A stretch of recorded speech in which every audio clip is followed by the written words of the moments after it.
नमस्कार।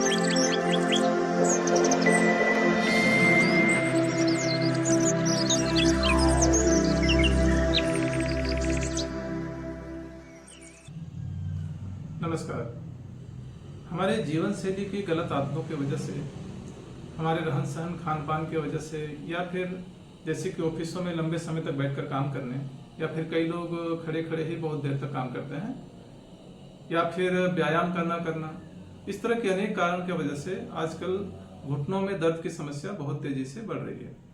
घुटनों में दर्द की समस्या के अनेक कारण हो सकते हैं, जैसे कि ऑस्टियोआर्थराइटिस हो सकता है, ऑस्टियोपोरोसिस हो सकता है, गठिया हो सकता है, गाउट हो सकता है। इस तरह की समस्याएं भी होती है। चोट लगने के कारण से भी घुटनों में दर्द हो सकती है। विशेष रूप से आजकल कम उम्र की महिलाओं में भी ये समस्या बहुत तेजी से बढ़ रही है। इसके पीछे भी अनेक कारण हो सकते हैं, पर देखा गया है कि अक्सर महिलाओं में घुटनों में दर्द की समस्या बढ़ रही है। पुरुषों की अपेक्षा महिलाओं में ये अधिक देखी जा रही है, जैसा कि हम लोग अपने क्लिनिक में प्रायः देखते हैं। देखा जाता है कि शुरू में एक घुटना में दर्द स्टार्ट होता है और लोग उस घुटने को बचाना स्टार्ट करते हैं, क्योंकि उसमें दर्द होता है, थोड़ा सूजन भी होता है। तो उसके वजह से लोग चाहते हैं कि इस घुटना को बचाया जाए और दूसरे घुटने पे पूरे शरीर का लोड दे देते हैं। इसके वजह से दूसरा घुटना भी प्रभावित हो जाता है और बाद में जाकर दोनों घुटने में समस्या शुरू हो जाती है। इसमें दर्द की अनेक तरह की समस्या लेकर हम लोग पास में पेशेंट आता है, जिसमें कि उनके घुटनों में, बहुत से लोगों का घुटना में हल्का हल्का पेन करता है, उसमें इन्फ्लामेशन भी रहता है, सूजन रहता है, सूजन और दर्द साथ में रहता है। कई लोगों को देखते हैं कि उनका काफ जो है वो बिल्कुल ही नहीं हिल रहा है, किसी किसी को कट कट की आवाज आ रही है, किसी किसी का बिल्कुल ही ड्राई हो गया है घुटना, एकदम पूरा इन्फ्लामेशन उसमें है। इस तरह की अनेक समस्या होती है। तो ये सारे जो समस्या है वो एक के बाद एक धीरे धीरे क्रमिक रूप से बढ़ने की प्रक्रिया है। शुरू में हल्का हल्का पेन होगा, उसी समय अगर इसको इग्नोर न किया जाए तो इसको बहुत जल्दी ठीक किया जा सकता है।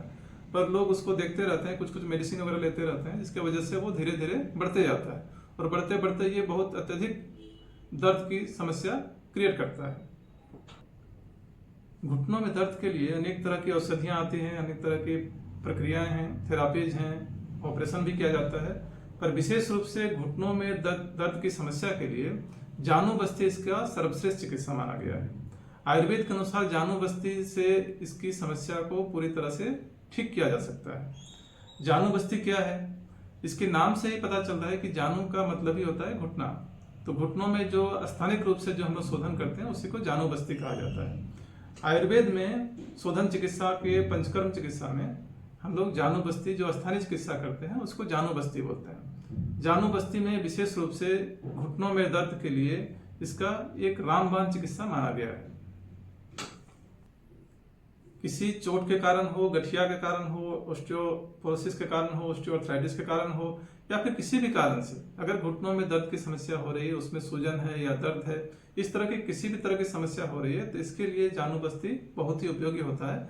हम लोग अपने क्लिनिक में जानू बस्ती कराते हैं और उसका रिजल्ट भी हमेशा देखते हैं और इसका बहुत ही अच्छा रिजल्ट मिलता है। जानू बस्ती को अवश्य ट्राई करना चाहिए ऐसे केस में। तो में जानू बस्ती की प्रक्रिया क्या है? जानू बस्ती की प्रक्रिया जो है वो एक्चुअल में आयुर्वेद के बात रोग की चिकित्सा में जानू बस्ती को श्रेष्ठतम चिकित्सा माना गया है। इसमें हम लोग रोगी को जो थेरापी टेबल है उसमें लेटाते हैं और उसके बाद में एक रिंग बनाते हैं, जो कि आपको आटा, उड़द की दाल की जो आटा होती है उससे बना हुआ एक रिंग होता है। वो रिंग हम लोग बनाते हैं उसमें, और उसमें औषधीय तेल जो गर्म होता है उसको उसमें डालते हैं धीरे धीरे। ये औषधियों का जो चयन होता है वो वैद्य रोगी की अवस्था, रोग की अवस्था के अनुसार उसको निर्धारित करते हैं कि कौन सी औषधि उसमें देनी है, कौन सा तेल का उसमें इस्तेमाल करना है। ये सब वैद्य द्वारा निर्धारित होता है। उसको धीरे धीरे हम लोग उसको वहाँ पे उस जो कटोरी नुमा बनाए हुए हैं रिंग, उसमें हम लोग धीरे धीरे डालते हैं। ये प्रक्रिया लंबे समय तक चलती है। इसको बार बार गर्म किया जाता है और उसको डाला जाता है। इससे धीरे धीरे वहाँ के जो लिगामेंट्स हैं वो भी ठीक होते हैं, वहाँ के ऊतक हैं वो आपको सजीव होना शुरू होते हैं और उसमें फ्लेक्सिबिलिटी आना स्टार्ट हो जाता है, जिससे इन्फ्लामेशन भी कम हो जाता है और दर्द की समस्या भी धीरे धीरे चली जाती है। बरसों पुराना जो भी घुटना का दर्द होता है वो भी इसमें धीरे धीरे 2-3 दिन के अंदर ही इसका अच्छा रिजल्ट मिलना हम लोग को शुरू हो जाता है। इस प्रक्रिया को कितने दिन करना पड़ेगा ये तो वैद्य द्वारा निर्धारित होता है, क्योंकि ये रोग की अवस्था, रोगी की अवस्था के अनुसार ही हम लोग इसको निर्धारित करते हैं कि ये कितना दिन तक इसको करना पड़ेगा। कुछ कुछ केस में हम लोग 1 आध सप्ताह करने के बाद देखते हैं कि रोगी को बहुत अच्छा रिजल्ट मिल गया, तो फिर हम लोग उसको आगे कुछ कुछ व्यायाम बता कर उसको जाने के लिए बोलते हैं कि अब आप ये व्यायाम कीजिए और अपने घुटनों को सही रखिए। कुछ केस ऐसा होता है जो बहुत पुराना होता है, जिसमें थोड़ा लंबे समय तक के लिए हम लोग को ये प्रक्रिया करनी पड़ती है। तो विशेष रूप से ये रोग की अवस्था के अनुसार ही डिपेंड करता है कि कितना दिन तक ये प्रक्रिया को करना पड़ेगा। इस प्रक्रिया को करने में करीब करीब 45 मिनट से 1 घंटा तक का समय लग जाता है, क्योंकि इसमें हम लोग ये जो प्रक्रिया मैंने बताया कि ये कटोरी नुमा जो हम लोग बनाते हैं उसमें रिंग, उस पर जो औषधि और तेल डालते हैं, वो प्रक्रिया चलने के बाद में हम लोग स्थानिक रूप से उसका स्नेहन स्वेदन वगैरह करते हैं, और इस सारी प्रक्रिया में करीब करीब 1 घंटा का समय लग जाता है। इसके फायदे क्या है? विशेष रूप से जोड़ों में जो अकड़न है वो समाप्त हो जाती है, इससे उससे दर्द की समस्या समाप्त हो जाती है। साथ में अगर सूजन हो, इन्फ्लामेशन हो उसमें घुटनों में, तो वो चला जाता है। उसके लिए हम लोग अन्य भी कुछ प्रक्रिया वहाँ पर लेपन वगैरह भी करते हैं, जो कि अवस्था के अनुसार पता चलता है, तो ये समस्या भी चली जाती है उसके साथ में। और ऑस्टियोपोरोसिस जैसी समस्याओं में ये अच्छा रिजल्ट मिलता है इसका। जो उसका फ्लेक्सिबिलिटी है घुटना का, जो मूवमेंट हो रहा है वो इजीली होने लगता है। जो आपको कट कट की आवाज आ रही है वो धीरे धीरे खत्म होने लगती है। इस तरह से दर्द की समस्या भी जाती है, आपकी मूवमेंट में भी सुधार होना शुरू हो जाता है।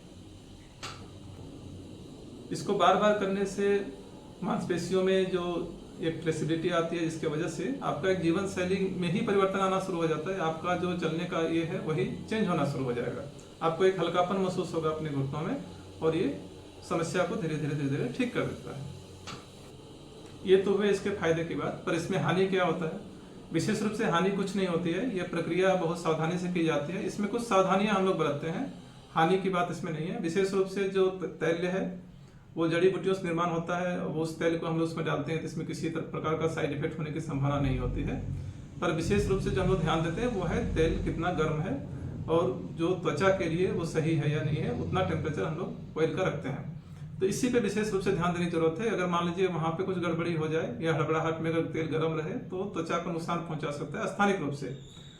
तो इसके लिए थोड़ा विशेष रूप से ध्यान देना पड़ता है कि ये जो तेल है वो कितना गर्म है, वो आपको बॉडी टेम्परेचर के अनुसार है या नहीं है, वो उसको सहने योग्य है कि नहीं है। तो स्किन को देखते हुए उसका चिकित्सा वहाँ पे किया जाता है। तो बस इतना तेल जो गर्म है, तेल कितना गर्म है, इसको ध्यान देने की उसमें आवश्यकता है। तो विशेष रूप से ये सावधानी है, ये कोई नुकसान वाली बात इसमें नहीं है।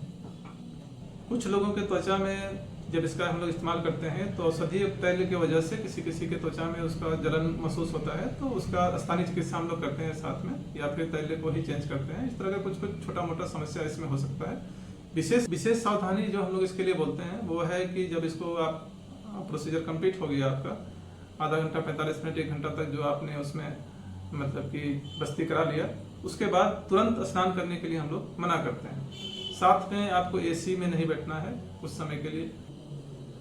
साथ में धूम्रपान जैसी अगर कोई आदत आपको हो तो उसको चेंज करने की आवश्यकता है।